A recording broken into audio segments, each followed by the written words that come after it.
نادي فرانكفورت الألماني بيبعت عرض بقيمة 8 مليون دولار عن طريق وكيل اللاعب وسام أبو علي علشان يتعاقدوا معاه، وبناء على كده النادي الأهلي بيكثف جهوده علشان يوفر بدائل قوية لتعويض رحيل وسام أبو علي المحتمل جدا. وأبرز البدائل دي هو اللاعب مصطفى محمد واللاعب الفلسطيني يوسف سيليتش. ومصطفى محمد هنتكلم عن المفاوضات معاه وصلت لحد فين مع النادي الأهلي بس بعد شوية. وفي حالة الموافقة على العرض المتقدم من نادي فرانكفورت، فانتقال وسام أبو علي مش هيتم بشكل رسمي غير بعد ما تنتهي منافسات كأس العالم للأندية، وده اللي النادي الأهلي عايز يعمله إنه يحافظ على خدمات وسام أبو علي لحد لما تخلص البطولة. حسين لبيب بيستفسر عن حقيقة توقيع محمود حمدي الونشي للنادي الأهلي، وده بعض الأخبار اللي اتنشرت عن توقيع محمود حمدي الونشي للنادي الأهلي. وبالنسبة للاعب الأولوية ليه هو التجديد لنادي الزمالك بس مع زيادة عقده، والمفروض في جلسة الأيام اللي جاية بينه وبين مجلس إدارة نادي الزمالك علشان الاتفاق على كل بنود التجديد. ونادي الزمالك هيعمل المستحيل علشان يجدد لمحمود حمدي الونشي، وده لسببين. السبب الأول هو الحاجة الفنية ليه ولخدماته، بخلاف كمان إنه لاعب ملتزم جوه الملعب وبره الملعب كمان، ومش بيعمل مشاكل أو أزمات جوه الفريق.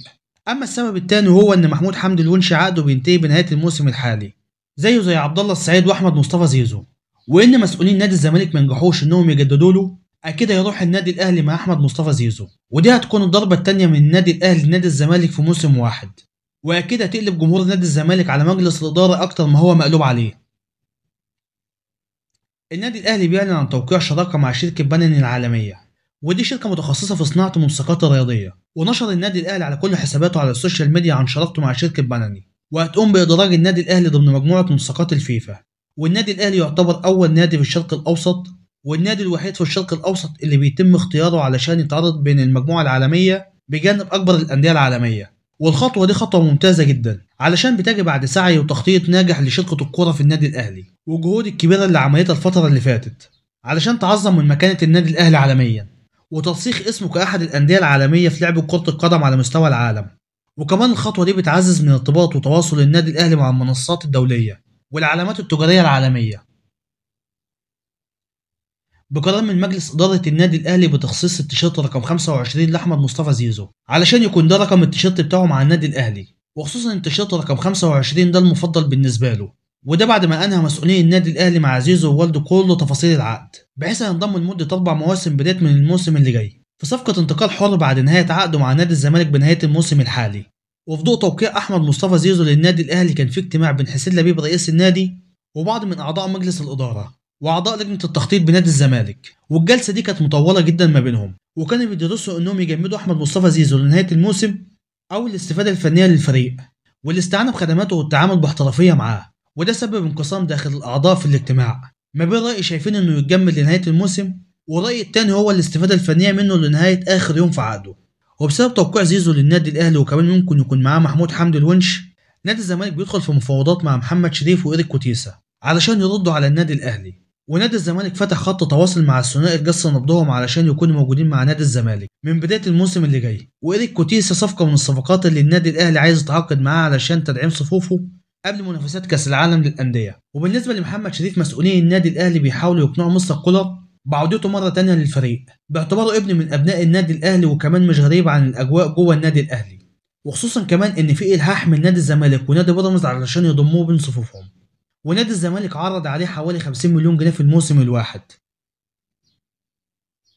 طلب مستر كولر من إدارة النادي الأهلي بيع اللاعب محمد ضوي كريستو في خلال الانتقالات الصيفية أو الشتوية، وده بسبب عدم رغبته في العودة للفريق مرة تانية، وكمان عشان اكتمال وجود الخماسي الأجنبي في قائمة الفريق، وبسبب عدم قناعة مستر كولر هيتم بيعه أو تجديد إعارته للنادي الصفاقسي التونسي مرة تانية. ومحمد الضوي كريستو خرج من النادي الأهلي لنادي الصفاقسي التونسي في فترة الانتقالات الصيفية اللي فاتت لمدة موسم واحد على سبيل الإعارة، وفي بند في العقد بتفعيل بند الشراء للاعب نهائي بعد ما تخلص فترة الإعارة مقابل مليون دولار، وأكيد هيتم تفعيل بند الشراء ويرحل محمد الضوي كروستو من النادي الأهلي لنادي الصفاقسي التونسي بصورة نهائية. وبسبب النادي الأهلي نادي الزمالك بيقرر إنه يجمد اللاعب محمد السيد، وده بسبب رفضه إنه يمدد عقده مع نادي الزمالك، وكمان بسبب الأخبار اللي اتنشرت إن هو كمان مضى للنادي الأهلي، وعشان كده مجلس إدارة نادي الزمالك بيقرر إنه يجمد اللاعب وعدم مشاركته مع الفريق الأول ويرجع تاني للتدريب مع فرق الناشئين بالنادي. النادي الأهلي بيكثف من مفاوضاته لضم مصطفى محمد مهاجم نادي نينت الفرنسي علشان يضمه قبل نهاية الموسم علشان يلحق يندمج مع تحضيرات الفريق قبل كأس العالم للأندية. ومصطفى محمد مرتبط بعقد مع نادي نينت لحد صيف 2027، والنادي الاهلي في مفاوضات متقدمه مع نادي نينت علشان حسم الصفقه، وناديه منفتح على عرض النادي الاهلي، ومتبقي بس هو الاتفاق مع اللاعب على مده التعاقد والمبلغ المالي. وصفقه مصطفى محمد لو تتم عن طريق البيع النهائي او الاعاره بنيه البيع. ومصطفى محمد لعب مع نادي نينت 27 ماتش في جميع المسابقات، وساهم في 6 جوان، صنع جون وسجل 5.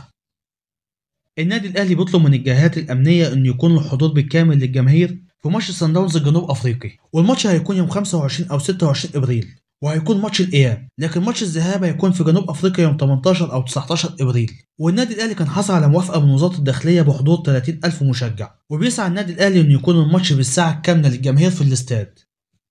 النادي الاهلي بلغ الثنائي رامي ربيعه وياسر ابراهيم بحسم موقفهم من التجديد بقبول او رفض عرض النادي الاهلي، والرد النهائي على النادي الاهلي هيكون بعد ماتش صن داونز. وعرض النادي الاهلي على رامي ربيعه وياسر ابراهيم 14 مليون في الموسم الواحد، وتمديد العقود هيكون لمده موسمين مع خيار التمديد لموسم ثالث، لكن رامي ربيعه وياسر ابراهيم عايزين مقابل مادي اعلى من المعروض عليهم.